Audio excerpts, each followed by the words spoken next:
काळाच्या कसोटीवर टिकून राहणाऱ्या शेकडो शिल्पांना आकार देणारे जागतिक ख्यातीचे शिल्पकार राम सुतार काळाच्या पडद्याआड गेलेत. नुकतीच त्यांनी वयाची 100 वर्ष पूर्ण केली होती.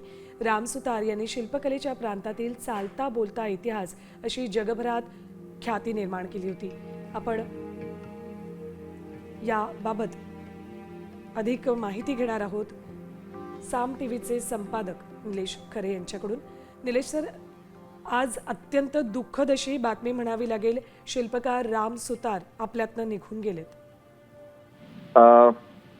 त्यांच्या मुलाकडून जी माहिती उपलब्ध झाली आहे त्यानुसार रात्री 1 वाजता त्यांचं निधन झालं. सकाळी 11 वाजता दिल्लीत नोएडा भागामध्ये त्यांच्यावर अंत्यसंस्कार करण्यात येणार आहे.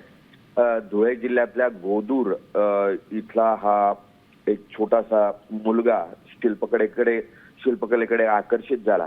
पुढे त्याने त्यातच आपलं करिअर करण्याचा निर्णय घेतला. शिक्षकांच्या, मुख्यतः चित्रकला शिक्षकांच्या मार्गदर्शनातून ते मुंबईत आले.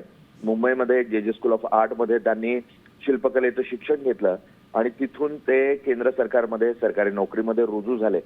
मात्र सरकारी नोकरीमध्ये मन रमत नव्हतं आणि त्यातून पुढे पूर्णवेळ शिल्पकला करण्याचा निर्णय त्यांनी घेतला. ज्यावेळेला देशाला स्वातंत्र्य मिळालं आणि संसदेचा आणि राष्ट्रपती भवनामध्ये इंग्रजांची जी वेगवेगळी प्रतीकं, शिल्प होती ती काढून टाकून तिथे भारतीय प्रतीकं तयार करण्याचं पहिलं काम त्यांच्या हाती आलं आणि स्वतः जवाहरलाल नेहरूंच्या मार्गदर्शनामध्ये त्यांनी ते काम केलं. आणि तिथून सुरू झालेल्या भाकरा नानगर या सर्वात मोठ्या धरणाच्या प्रकल्पावर जी भाकरा नानगर देवीची पुतळा उभा आहे तो सर्वात भव्य पुतळा साकारण्याची पहिली संधी त्यांना मिळाली. आणि तिथून सुरू झालेला प्रवास हा जगातल्या अनेक भव्य दिव्य अशा 50हून अधिक शिल्पांना साकारण्याचा राम सुतारांना संधी मिळाली. जागतिक पातळीवर सर्वात महत्वाचं म्हणजे महात्मा गांधींची जी योगा करतानाची आसनस्थ मूर्ती आहे, जी संसदेमध्ये आपल्याला पाहायला मिळते, हैदराबादच्या विधिमंडळात पाहायला मिळते, ती त्यांनी साकारली. आणि त्यातून जगातल्या जवळजवळ सर्व महात्मा गांधींच्या प्रमुख शिल्पांची निर्मिती ही राम सुतारांच्या माध्यमातून झाली.